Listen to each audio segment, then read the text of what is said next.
Hello, I'm Gill Holden. I'm the Principal Officer of the Early Childhood Unit here at the National Children's Bureau, and I'm really pleased to be joined today by Wendy and Phil from Ofsted, who are going to answer some questions about inspections and the new EYFS. So we really want to be able to provide some reassurance. So thank you, Wendy and Phil, very much indeed for joining me today. Could I ask you to briefly introduce yourselves for us before we begin with some questions? Yep, absolutely. So, hi, I'm Wendy Ratcliff. I'm one of Her Majesty's Inspectors, and I'm also Principal Officer for Early Education Policy here at Ofsted. Hi, my name's Phil Minns. I'm also one of Her Majesty's Inspectors, and I'm the Specialist Advisor for Early Education, which covers most of early years and then up through primary as well. Great, thank you. So I have a series of questions that we hope will really support early years providers in their understanding of what Ofsted expect during inspection. So firstly, could you give me a general overview of how inspections for early years work and what will be different if I was to work in a school? Thanks, Jill. Yeah, absolutely. So basically, the legislation requires Ofsted to do two different roles in those two different places. So for registered early years providers, childminders, nurseries, preschools, we are the regulator as well as the inspectorate. And for schools, we don't regulate in schools. So in schools, we inspect schools and early years provision.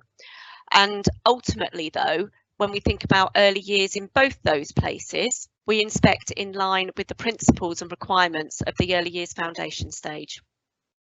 Ultimately, we want to find out what it's like to be a child in those places. I don't know if you want to add anything, Phil.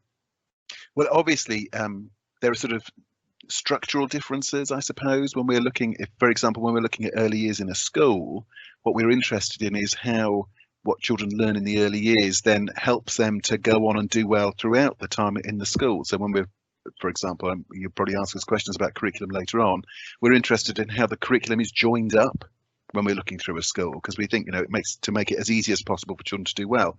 Whilst when we're in a nursery, for example, where perhaps children will only be for a year, we're interested in the sort of the start and finish for that place. So we're interested in the same things, but we adjust the way that we look at those things based on the type of provision that we're in and also the age of the children.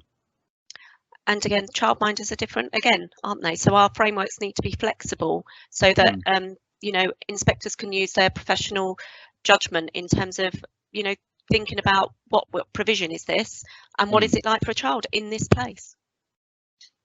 I mean, I suppose perhaps a good example is when we're doing an early years inspection, we would always talk about a learning walk, but that learning walk will look very different. And we actually do the same thing basically in a school, but we wouldn't call it a learning walk, but we're doing the same activity. So, we're finding out about, often with a teacher or a member of staff, we want to understand what's going on. But, in a childminders, that learning walk might be a conversation sat at a table or on a sofa. In a nursery, the learning walk is actually a sort of a journey around the place, whereas sometimes that same activity in a school might be a conversation with perhaps the teacher in reception or somebody who's leading on an aspect of the curriculum. Okay, so thanks for that. And Phil, you must have read my mind there, because the next question I was going to ask is, what is Ofsted's definition of early years curriculum? Okay, so we do have a definition of the curriculum that we set out in our handbooks, and that of course is the EYFS, the educational programmes. That provides that framework that leaders then decide what their intent for children to learn in their setting, what it is that they want their children to learn. Then they decide how they're going to go about implementing that curriculum. And then they need to be able to evaluate the impact of that. How successful is it? What do children know as a result? Yeah, we have a common definition of curriculum regardless of where we're inspecting. And we know that when we started talking about curriculum, sort of way back before this inspection framework started, people were concerned that we were going to come out with Ofsted's curriculum, and that's not the case. But so our definition of a curriculum is about that program that you put in place to get children from where they are to where you want them to be. It's a sort of, sometimes we describe it as a sort of a series of steps or stepping stones or a staircase, where you're actually breaking something bigger and more complicated down into its parts and then teaching it on in that way. And that's something that happens in any place that's looking to care for children and educate them.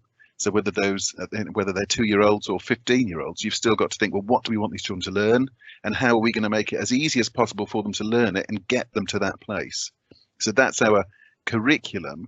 And as Wendy says, that we know that that's guided by the EYFS and the learning and development requirements in the EYFS, but that they are reasonably brief. That those sort of, so we the EYFS expects all providers to deliver those areas of learning to children. It's those children's entitlement to get all 7 areas of learning and to learn in those areas.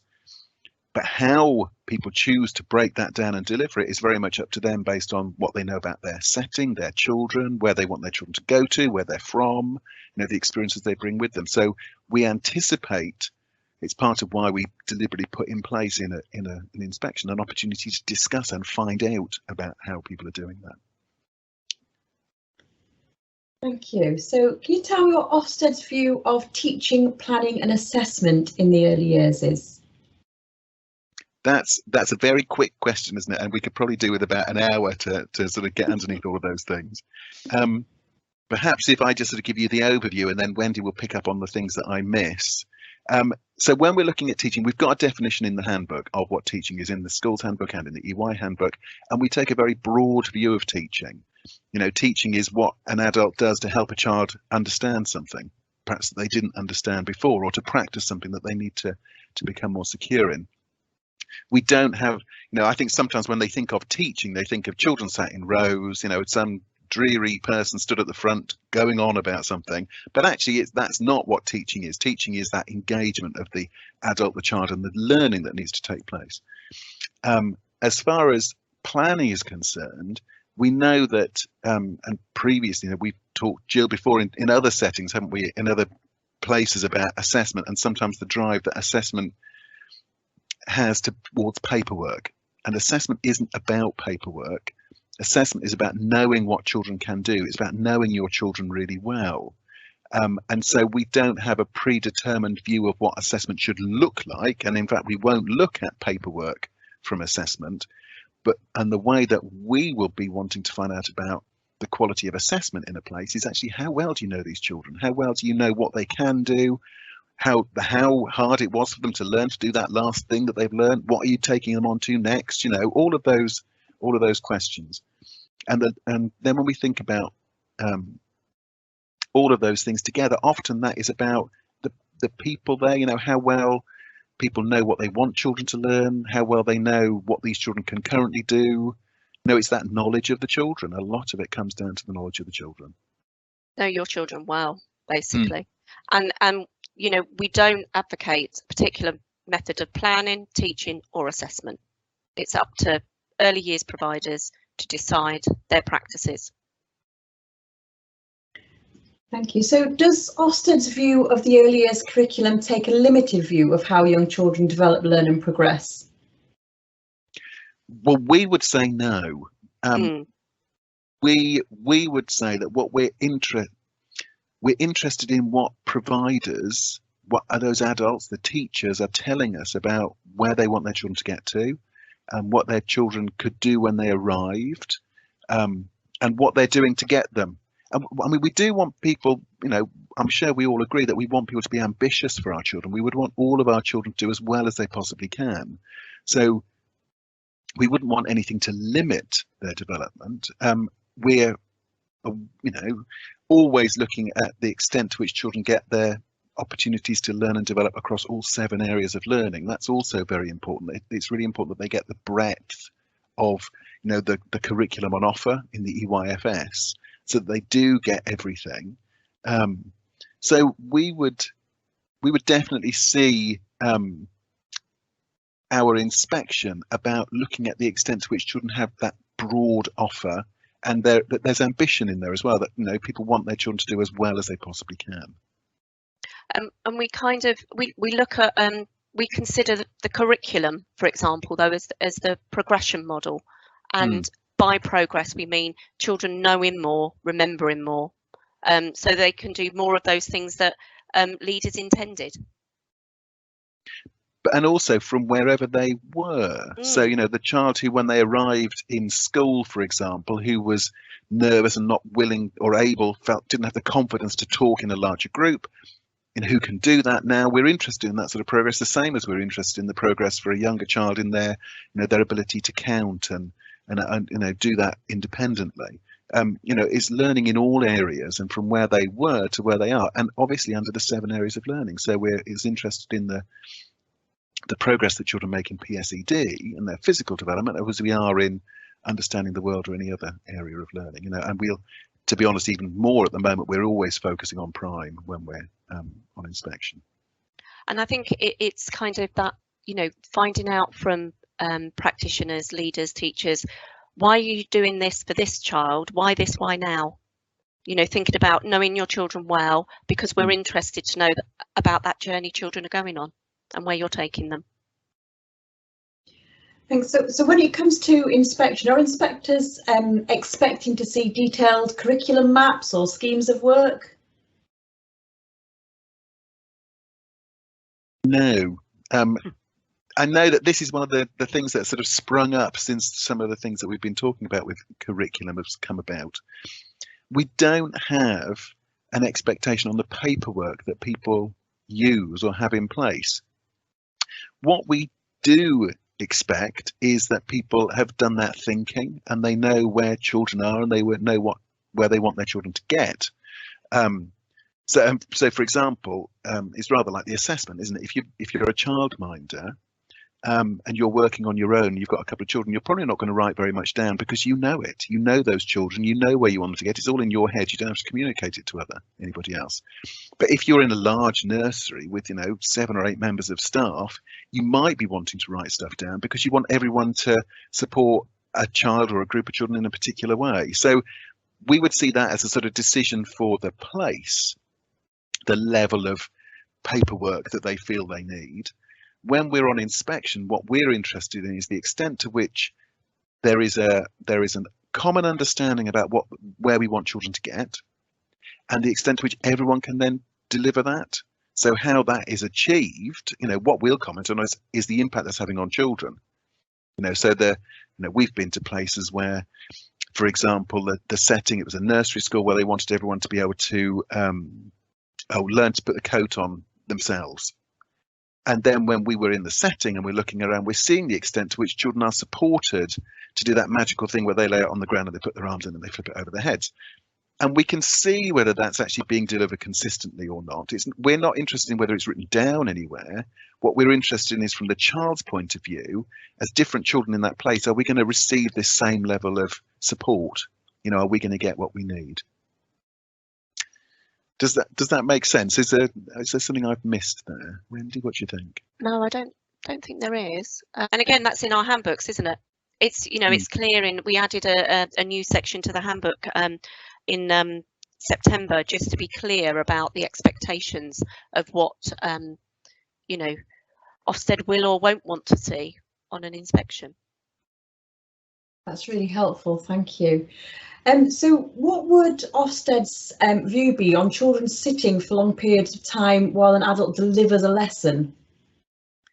That's a really interesting question, isn't it? And I think it goes back to some of the things we've already talked about when we're talking about, you know, who, you know, it's for leaders to decide what it is that they want their children to learn and how they then go about doing that, and then how do they know they've been successful, and then thinking about the definition of teaching, that how, because that includes, you know, as Phil said earlier, anything an adult does that supports a child to learn, be it in the way they've set up an activity or an experience, or whether it's adult led or whether it's a child initiated, it's all of those things. So ultimately it's up to the place to decide what it is that they want their children to learn, and then how they're going to go about doing that.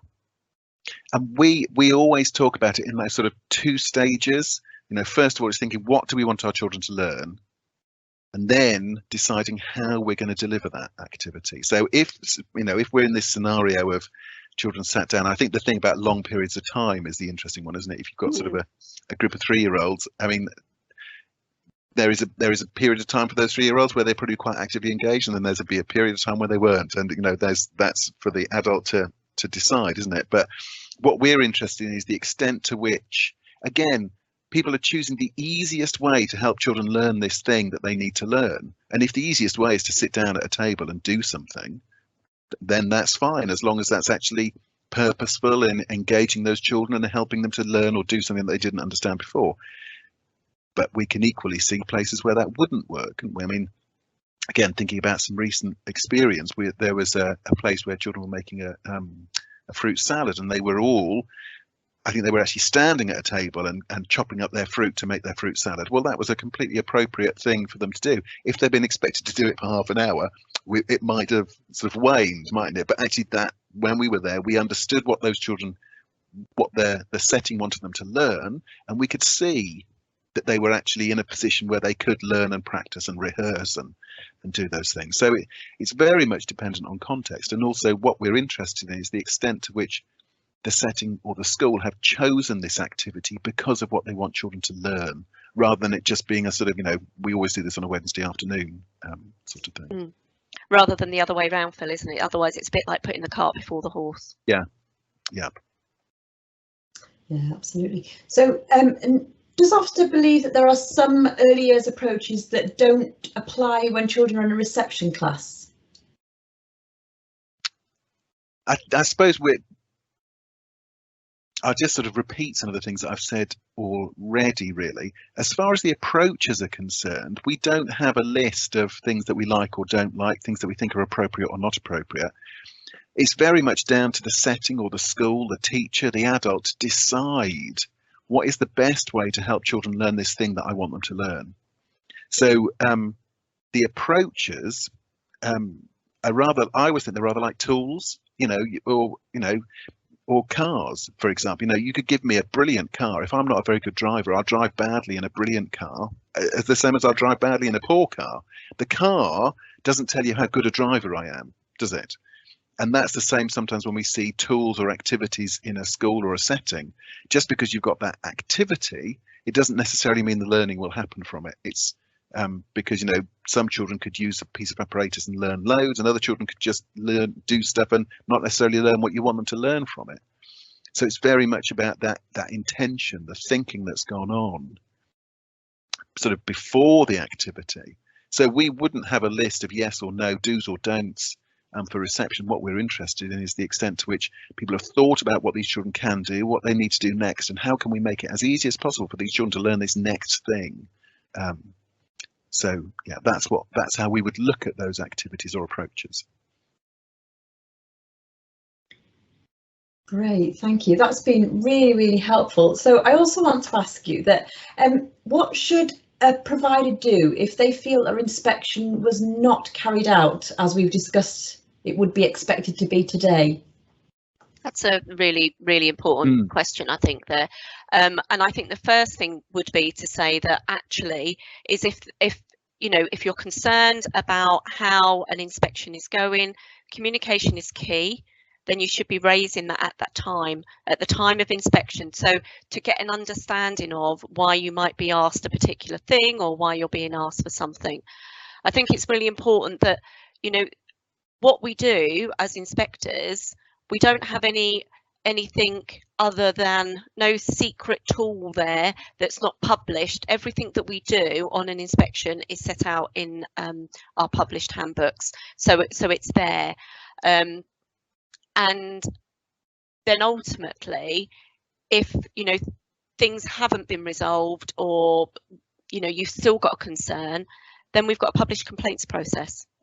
If we don't know that something hasn't gone well and something needs to be done about that, well, if you don't tell us, then we don't know. And we would want to be able to deal with this. I mean, in any for example, in school inspections or in inspections of larger providers, the inspector will be working closely with a head teacher or the manager, whoever in that place, and that will be the person that you would speak to. If something happened that you felt you weren't comfortable with or wasn't you expected it to be, you'd go and speak to your head teacher or your manager, and they would then raise it with the inspector during the inspection. But as Wendy says, we do, the handbooks are published, and they do contain a lot of information about things that should or shouldn't happen, things that we will or won't ask about. So one of the things that is a reasonably straightforward thing for people to do is actually just to take some time and read through that handbook. They're not short, but they're not too unwieldy, we don't think. And it does just give you the opportunity to actually find out as much as an inspector has. I mean, the other thing that we also sort of encourage practitioners, serving practitioners to do is to become inspectors. I know that's not possible for everybody, but that is, that's where a lot of our inspection workforce comes from, is people who are actually doing it on a day-to-day basis already. Absolutely. Great, thank you. So some people say that inspections are just too stressful. Have you any advice for people to help reassure them around inspections? I think I just build on what Phil was just saying. There is, take the time to look at the handbook. Everything that we do is published. There's no secret guidance out there that's hidden away. And we've also got our EIF, Education Inspection Framework, and EYFS page that has got actually covers some of those things that we've been talking about today. And ultimately, it's about having that confidence to do what you do every day, because that's the right thing to do for your children, and don't do something because you think it's what Ofsted wants to see. We know that people find it stressful sometimes, but it's really important work, isn't it? That's working with our youngest children is enormously important. They're precious, and so it is really, really important work, and with that, doing that important work comes some of the scrutiny that you'll get from an Ofsted inspection, but we are genuinely interested in what people are choosing and thinking, and how they are doing their best for the children that are there. So we often say, and particularly since the EYFS reforms and since the introduction of our newest framework, we say do nothing for Ofsted. You shouldn't really have anything that you're doing for Ofsted, sort of not files, piles of paper, things that you're gathering for evidence for us. You should be doing it for the children, and then we'll be interested in what you're doing for the children. So, we would hope that people would, particularly if they've read the handbook and they've seen what we're actually looking at and looking for, we would hope that would give people a bit of confidence about what they're doing and the genuine interest that we will have when we come in to find out what they're doing and how well that's meeting the needs of the children. Because ultimately, we're charged with finding out what it's like to be a child in this place, in this setting, in this school with this childminder. What's it like to be a child?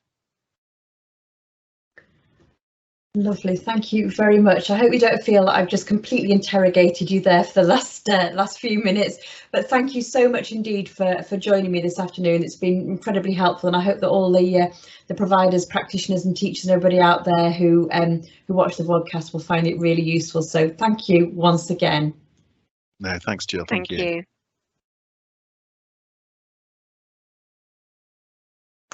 Hi, I'm delighted to be joined today by Katrina Rose from Little Acorns Childcare, who's going to share her reflections on their recent Ofsted inspection experience with me.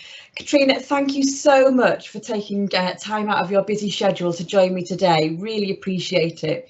So we know people can feel really quite anxious about Ofsted inspections, particularly when there have been changes to the framework. And we really hope that by sharing your experience today, we'll be able to offer some support and reassurance to other providers. So to get us started, please could you tell me a little bit about yourself, to introduce yourself and tell us a little bit about you and your setting? Is that okay? Yeah, that's fine. Thank you for inviting me along. It's a real privilege. So my name's Katrina and I am the manager of Little Acorns Childcare in Suffolk. We opened in 2005.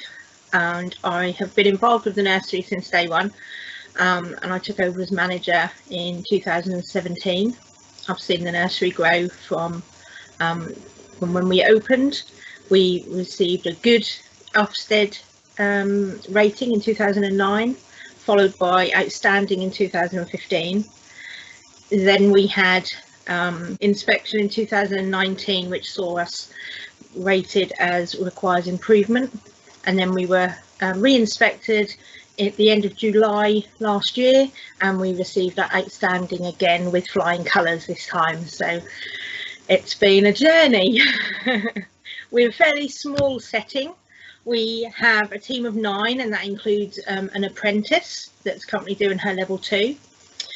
We have around 44 children currently on our roll, and we're open from 8 till 4 Monday to Friday during term time, with around about 24 children in a session, and it's a mixed room, ages 2 to reception. Brilliant, thank you. That sounds like a wonderful setting, and how fabulous that you've got your outstanding judgment as well. Huge congratulations on that. Thank you. Okay, so when thinking about that recent Ofsted inspection experience, can you tell me a little bit about what happened when the inspector called you to notify the inspection? Yes, so the inspector was so lovely from the off. She was very reassuring. She was, you could tell by her voice, she was a happy, positive lady. We had about a 45-minute conversation, so it was longer than previous calls. We went through COVID a lot, about our COVID policy, anybody that was currently testing positive, any changes we've had to make, any requirements we had of her on the day. So it was quite thorough. And then we went through what would be expected on the day. She said that she would come in with a blank canvas, so there were no outstanding judgments that she was going to bring with her. She was going to judge us on what she saw that day. She explained a basic routine for the inspection, that she wanted to see what it was like to be a child in our nursery. She said she wasn't going to be asking for lots of paperwork and evidence. She wanted to see it for herself. She asked me if there was anything I felt she needed to be aware of, which there wasn't. And luckily we had stayed COVID free within the setting, so it was a good time for her to come. She asked whether we had any funded 2-year-olds so that she could track them. So that's great, thank you very much. It sounds like that was a really useful and productive call prior to the inspection. So yes. When it came to the day of inspection, what time did the inspector arrive? And if you could just tell us a little bit about what happened when they first arrived. Yes, so she arrived in our car park just after 8:30, and we had some children already arriving. We opened our doors at 9 o'clock. She came in and just kept saying, you know, breathe, relax, this is your inspection. And she just put us at ease immediately. It was really nice, and it really helped us. Brilliant. That sounds like she really took the time and the effort to reassure you and put you at ease for the inspection, which is fabulous. Yeah. So tell me a bit about how the day went on and what the inspector's focus was throughout the day. So we started with the learning walk, and that was myself and my deputy manager Joe. We did the learning walk. However, it was more like an everyday conversation. She wanted us to celebrate what we do, what we are proud of. She asked lots of questions and prompted us. She always pushed for more information, why we do the things we do, what impact that has had. So she would just give us gentle prompts to be able to expand on the information we were giving her. And it just flowed. She took time to listen, and she seemed genuinely interested. She was really tuned in to everything that was going on. and it just made it really enjoyable. We didn't feel we were being interrogated. We felt we were given the opportunity to really celebrate what we do. That sounds like a really positive experience, and that celebrating what you do, I think, is so important, particularly when it's been such a tough year with everything that's happened with COVID and everything as well. So yeah, brilliant. So what about what the inspector asked to see? Did she ask to see lots of paperwork, such as your planning and things like that? No, she looked at our DBS information, our first aid information. We went through the committee information because that was highlighted previously, and any information that we wanted to give her. At one point I gave her some parent feedback questionnaires that we'd been giving out, so she could have a read and see from the parent's perspective, and she enjoyed reading those. She would look at our information boards and what we've got on the walls for the staff. She had a look, but she didn't ask for anything specific other than the DBS and the first aid. But she also spoke to the staff about whistleblowing and our safeguarding and those sort of things. So she went in depth in conversation. So it sounds like it was a really positive experience, which is really reassuring to hear. So do you have any words of advice or top tips for anyone who's due their Ofsted inspection?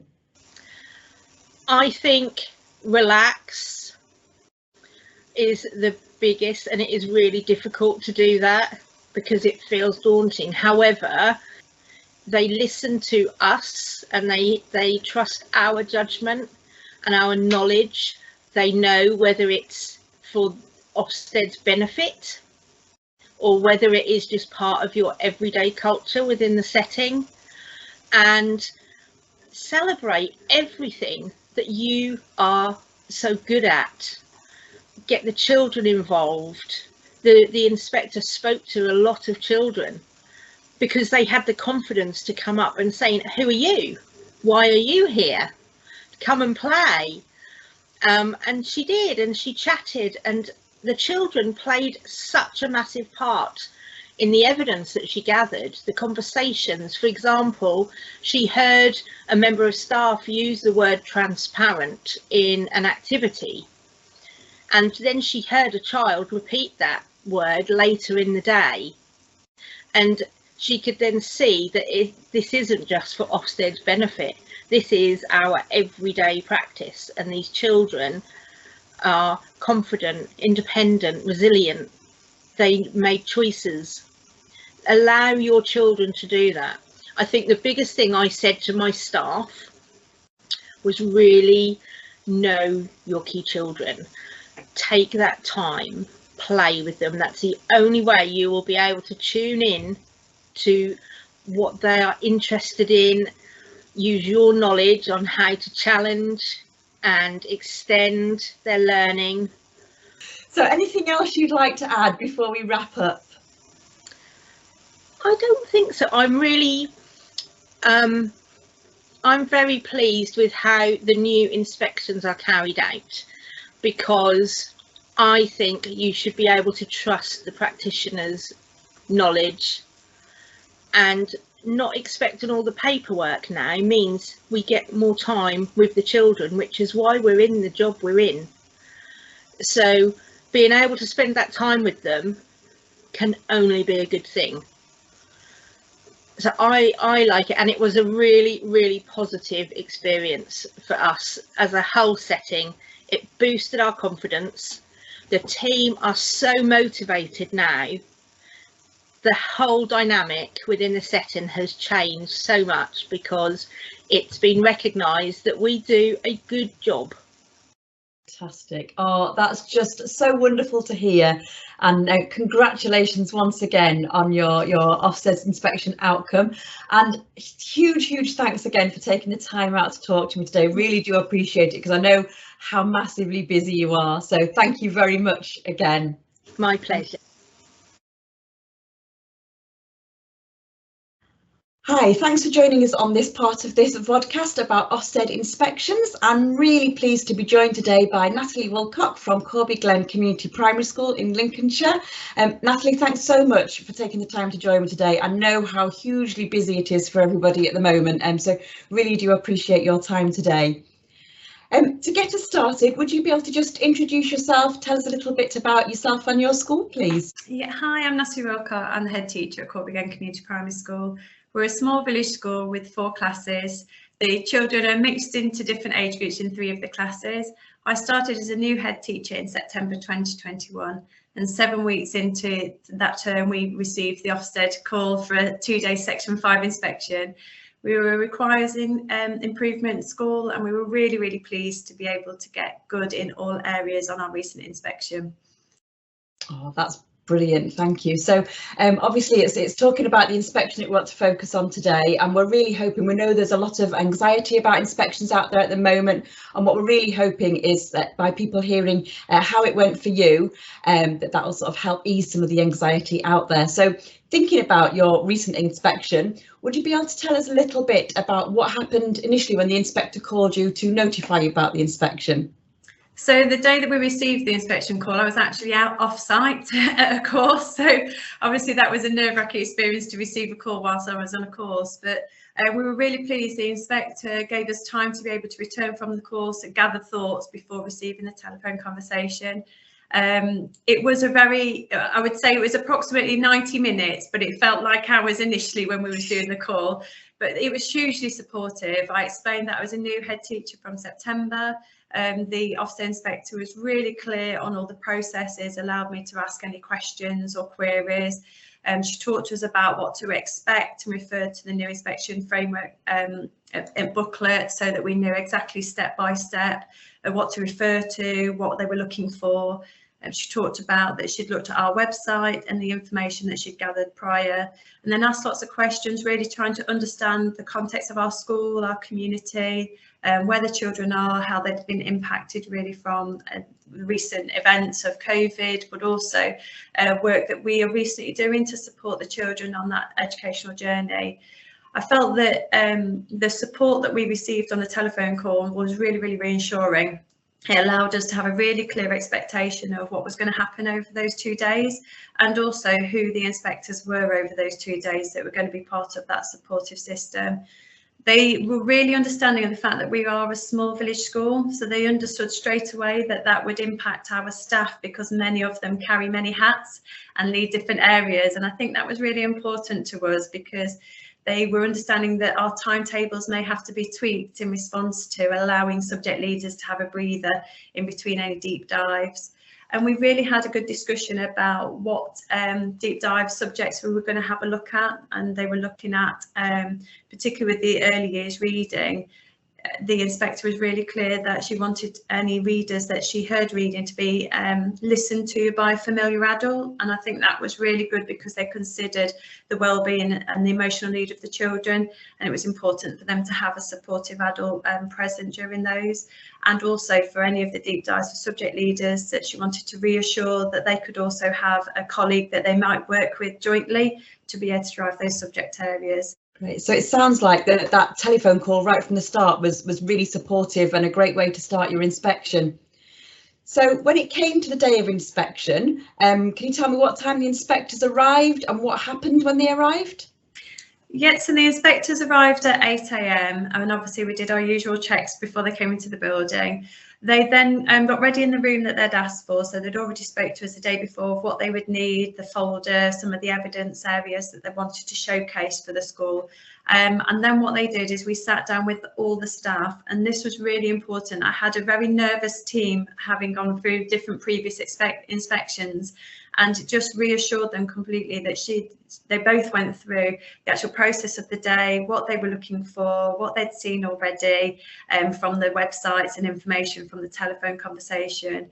She also highlighted the fact of just ask any questions if we weren't sure on anything, to come back, to let her know if there was anything that they were worried about, and she wanted them to be completely at ease. She also highlighted about them having the opportunity to showcase, so that they were getting a snapshot from 2 days, and if there was anything that they felt that they would like to be able to showcase for their subject areas or across the school, to make sure that they came and showed the inspectors as well, and just be confident in talking that professional dialogue throughout the day. I think this was really supportive. I do feel that staff relaxed a lot, and throughout the day that continued. So we had keeping in touch days with the inspectors throughout the day that was timetabled, and then that allowed myself, a senior leader, and the inspectors to discuss what they'd seen so far and what they might need more evidence of, or where they were up to, and positive elements through the day. And I think that was really reassuring. But also they continually asked me about my staff well-being and how people felt the process was going. Did they feel supported? And then from my point of view, they asked my governor about how I was going, how I was feeling, and whether I was feeling that the day was running okay, and was I okay, and my own well-being. So I think that was really positive. I think that in that morning meeting, it was really clear there was flexibility in the timetable where we had to make slight adjustments over those 2 days, and they were very accommodating to be able to do that. And if they didn't see say for example they were a bit later into a session, then they might have seen something the following day to be able to add to gather that evidence across the day. But I do think that was really positive. That sounds really positive, and I really like the fact they checked in on your well-being as well. That's a really good thing. So thinking about how the whole process over the 2 days, can you tell me a little bit more about what the inspector's focus was, and particularly in regards to your early years element? Yeah, so very much looking at what it was like for the child at our school. I think that what was really evident in the new inspection framework was actually it was looking at that journey throughout, and it was really pleasing to see that early years was a high profile in the inspection, and I think it was an important area to look at that fundamental. I think the other positive that from the inspection framework was the fact that all staff needed to know that journey throughout the school, and they spent a lot of time in the early years, but at snapshots through the day, so they could see what it really truly looked like at different points in the day, so that they'd got a true picture. I think that there was a lot of professional dialogue, so not just with myself, but taking opportunities at playtimes or lunch times to discuss with staff, and it allowed them to look at a real triangulation of information, really looking at those observations at different points in the day. Child voice was gathered, and obviously in early years sometimes if children want to talk to you and sometimes they don't, but actually they looked at different points where they could see continuous provision happening, how the adults were used effectively, whether all the adults involved knew the child development and how they were going to move the children forward. And I think that was really good to spend that time and have a dialogue with myself where I was able to talk about what was happening in the classroom at the time. Brilliant, thank you. That sounds really great. So did the inspector ask to see lots of paperwork, planning and things like that as well?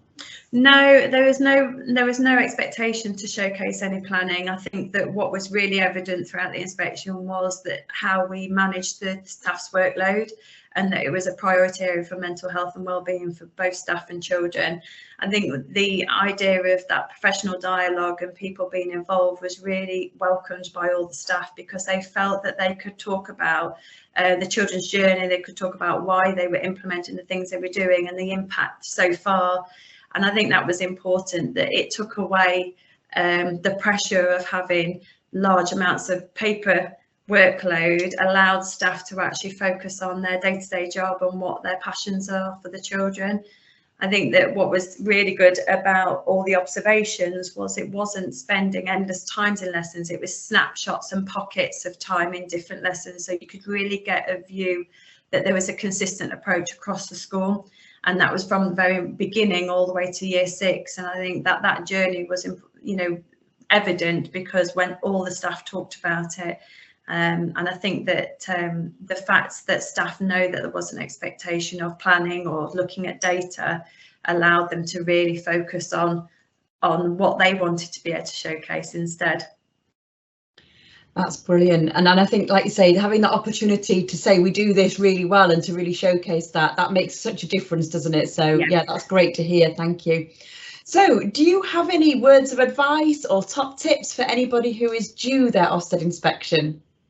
I think for us, I know that we were nervous before obviously any Ofsted inspection, but I think it's being mindful that you're trying to develop a sustainable school, you know, and actually that it's not about preparing for Ofsted. If you're a sustainable school and your staff are all empowered and feel part of that journey, that they're going to have the confidence to give that professional dialogue of what it is like for a child in your school and that clear progression throughout. I think if you're over-focused on too much paperwork or all staff aren't involved, and that's lunchtime supervisors, TAs, teachers, everybody's part of that journey, that I think sometimes people add added pressure. And actually the new inspection is very much about showcasing that professional dialogue and your understanding of what it is that what child development should look like in your school. And for me, that's what I would focus on, actually look at being a sustainable school and not preparing for Ofsted.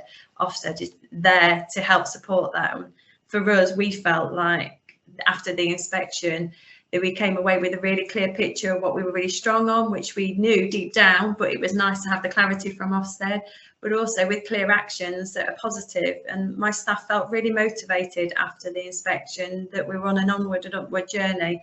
And I think that was a really positive outcome from an inspection. That's fabulous, and I really like that. You know, don't do anything for Ofsted, do it for the children that you're working with. So yeah, absolutely, that's a fantastic note to end our podcast on. Is there anything else you'd like to add, or anything else you'd like to share? I think that when you look at the inspection booklet, it was exactly textbook of what we had was in there. There was no hidden agenda. There was no opportunities to trip up. There was no pressure where staff were interrogated in any way. I think that if you look at that, you've got a clear picture of what that day or two will look like. That's brilliant. Thank you very much indeed. And I think so, you know, our final word, I guess, is the know the framework, read the handbook, and that's the way your inspection will hopefully all go. So thank you so much. I really hope this is helpful to all those out there who are also due their Ofsted inspections. And yeah, thank you so much for your time. Really do appreciate it.